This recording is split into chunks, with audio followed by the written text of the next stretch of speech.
Ang video pong ito ay unang parte ng ating response o reaction sa mga sinabi nito ni ate patungkol po sa pagtulong ni Atty. Leni Robredo sa mga kababayan po natin na naapektuhan ng baha. Pakinggan po natin yung first part ng kanyang video at ating pong bigyan ng reaksyon. Guys, gabi talaga. Natawa ko kay Mama Leni. TikTok mo naman ako i-violation. Alam niyo bakit hindi ako lagi nagpo-post? Lagi ako may violation kay TikTok. Pero tingnan niyo to. TikTok please lang, maglabas lang talaga ako ng aking idea, di ba? Wag mo na ako i-violation, pero wait lang ha. May picture ako ipapakita, wait lang. Yan. Question, Mama Leni. Bakit kailangan lumusong? Magdala lang ng, tingnan nyo, mas marami pa yung lumusong kaysa yung dala nila na na ibibigay sa tao na tulong. Tingnan nyo. Sa tubig, tingnan nyo, 1, 2, 3, 4, 5, 6, 7 lang ata. 7 lang na gallons.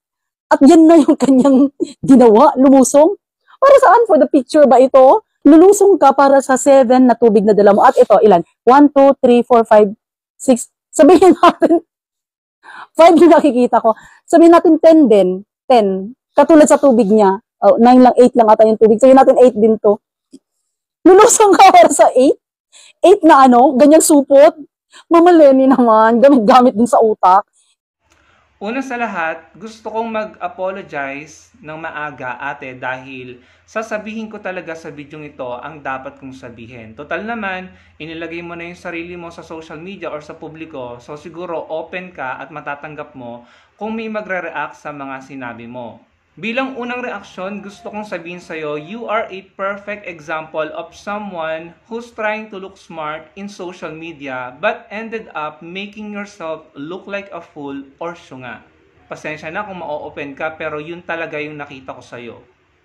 Pangalawa, hindi ko po maintindihan kung saan nanggagaling yung hate mo sa puso mo towards sa isang tao na pribado na tumutulong sa mga kababayan nating nasalanta ng bagyo. Meron ka bang maipapakita sa amin na tulong na mas mahihigitan pa ng tulong na ginawa nila Atty. Leni Robredo at ng kanyang team at ng mga volunteers at ng mga taong nagpaabot ng tulong via Angat Buhay? Meron ka bang pwedeng ipakita na mas higit pa doon? Hindi ko naiintindihan yung energy mo to insult or pagtawanan si Atty. Leni Robredo at yung mga volunteers niya. So, tatanungin kita ate, ikaw ba may naitulong na?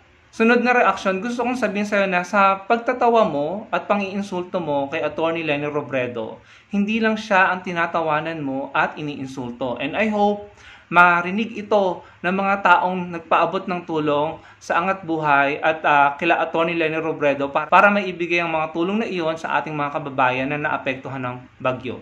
Sana makita nila ang video mo at ang video na ito para makapagbigay din sila ng reaksyon.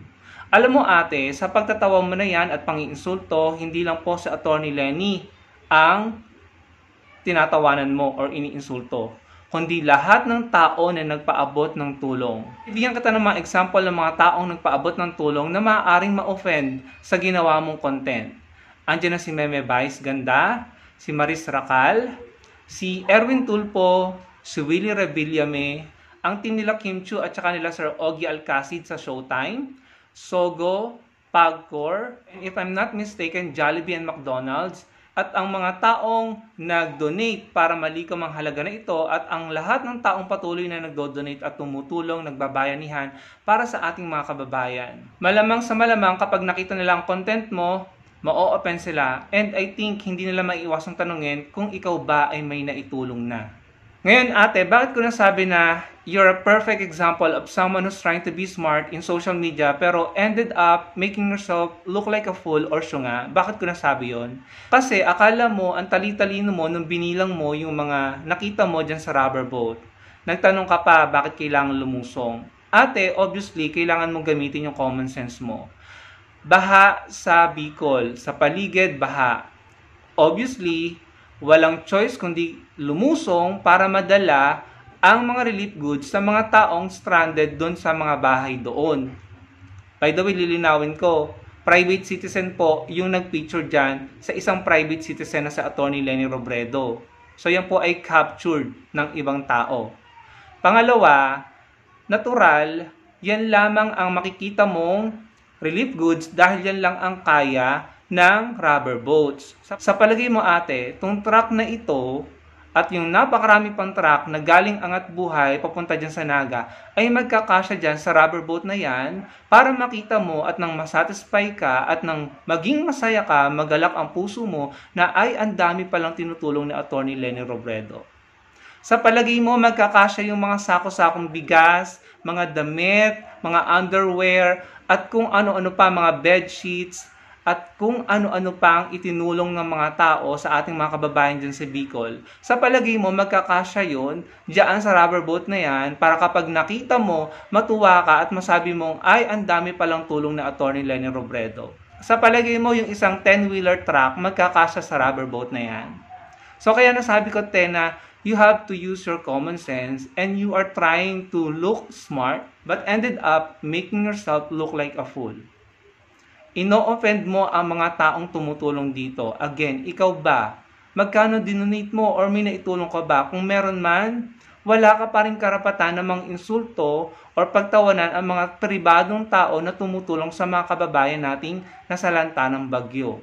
Again, obviously, baha sa paligid, there's no choice kundi lumusong sa baha, ilagay ang relief goods sa rubber boat para maihatid sa mga taong stranded. And just because yan lang yung nakita mo, ate, common sense, just because yan lang yung nakita mo sa rubber boat, does not mean yan lamang ang ihinatid na tulong. Dito nga lang sa halagang ito ay napakalaki na. Mahiya ka naman sa mga nagbigay ng tulong. Yung mga binanggit ko kanina, sila Meme Vice, sila Donnie Pangilinan, at mga pribadong individual, mapa-celebrity or politician, government agency na nagpahatid ng tulong via Angat Buhay para sa ating mga kababayan, mahiya ka naman sa kanila, ate.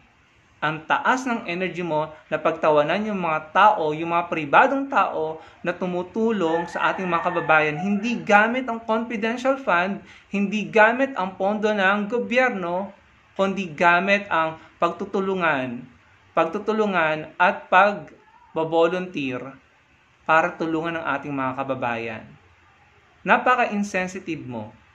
Hindi lamang mga donors, volunteers, at mga pribadong individual na tumutulong ang iniinsulto mo dito, pati yung mga tumatanggap ng tulong. And sana maraming makakita ng video mo or ng content mo para yung mga taong yon ay makapag-react sa'yo. Siguro yung reason kung bakit binibigyan ka ng violation ni TikTok, kasi ayan, yung hindi mo paggamit ng common sense mo, na nagmamak ka, at pinagtatawanan mo yung mga taong maayos na tumutulong para sa mga kababayan natin, pero ikaw ang ginagawa mo, pinagtatawanan mo, na tila ba binubuli mo pa. Siguro yan yung reason kung bakit lagi kang nakakakuha ng violation kay TikTok. So hindi mo pa ba nare-realize you're doing something wrong and you're putting it in public, in social media, you're making yourself famous in a very wrong way. Again, sa content mo na ito, hindi ka matalino.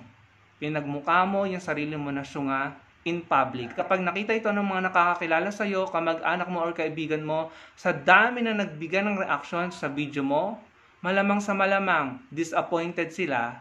At kung isa sila sa mga tumulong, offended sila sa mga ikinudamo sa social media. Kailangan po natin bigyan ng reaksyon ang mga ganitong content dahil kung hindi, mamamayagpag po ang naratibong maling-mali at mayabang at akala mo matalino pero in reality, opposite.